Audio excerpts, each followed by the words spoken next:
A controversial extradition bill which sparked months of violent protests in Hong Kong has been formally withdrawn. The legislation would have allowed criminal suspects to be extradited to mainland China. Mass demonstrations against the bill sparked a wider pro-democracy movement that has spiralled, of course, into the worst crisis for Hong Kong since it was handed back by Britain to China more than 20 years ago. Let's get more on this and talk to our correspondent Jonathan Head, who joins me live now from Hong Kong. Jonathan, we knew that this bill was going to be withdrawn. Will its formal withdrawal make any difference to protesters, do you think? No, very little. Timing, of course, is everything. Had this been withdrawn perhaps 4 months ago, it might have made a very big difference back then. That was the spark that set off the protest. But of course, there were very large numbers of underlying grievances which have really come to the fore.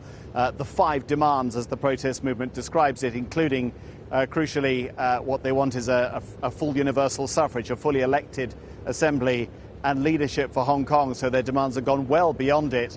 In a way, you know, it was a bit of a damp squib, this withdrawal. It was announced back at the beginning of last month by Chief Executive Carrie Lam, after she'd already described it earlier as dead.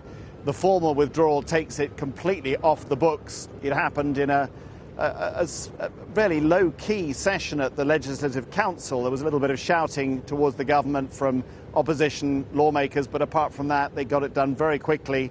But frankly, the protest movement has moved beyond that. People we've spoken to say too little, too late. We need to see a great deal more. And aside from this, there really hasn't been much of a response from the Hong Kong government right through this crisis. They've pleaded for people to go back off the streets. They've announced a series of packages to help the economy, which has been very badly affected, but nothing that addresses the political demands of a protest movement that has shown extraordinary tenacity. And even now, we had very serious clashes over the weekend, very large-scale protests as well and rallies. There's no sign that it's going to stop. There's no sign the government will change its tack. There's no sign that the police will stop their attempts to block the protesters. It's almost like a kind of drama that just goes on and on and on. So in a way, you know, Hong Kongers have seen this extradition bill go, shrugged their shoulders and braced themselves probably for more trouble to come. Meanwhile, Jonathan, the formal withdrawal of this extradition bill comes on the same day that the case which sparked the extradition bill in the first place, the man involved in that has actually voluntarily returned to Taiwan. Just explain more about that to us.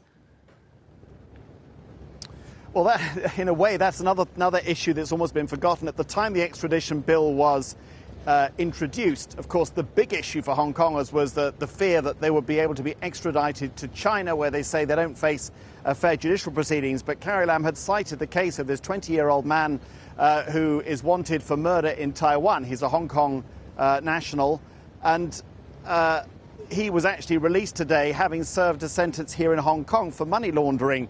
But there's actually been a tussle between Hong Kong and Taiwan about whether he goes back and how he goes back. Frankly, we've all got a bit lost into why that's going on. It seems there is now an agreement that he goes back to Taiwan. He's willing to go back. He doesn't mind that he will face murder charges back there. But again, you know, while this was cited a great deal at the very beginning of this crisis earlier this year, I think for many Hong Kongers that spark has almost been forgotten in the much wider political demands and sense of disillusionment among Hong Kongers over the way in which this territory is governed. OK, Jonathan Head in Hong Kong, thank you for the update.